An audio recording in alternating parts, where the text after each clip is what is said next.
سورة التين مكية وهي 8 آيات 1 ركوع 8 آيات 1 ركوع بسم الله الرحمن الرحيم والتين والزيتون وطور سينين وهذا البلد الأمين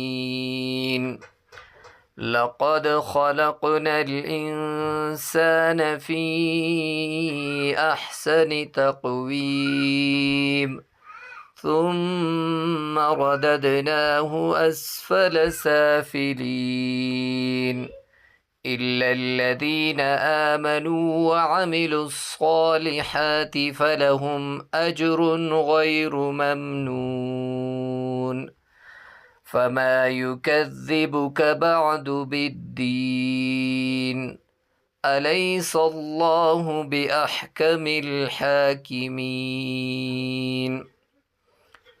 ये सूरत यहाँ से यहाँ तक सुनाए सही है। वस्सलामु अलैकुम वरहमतुल्लाहि वबरकातुहू।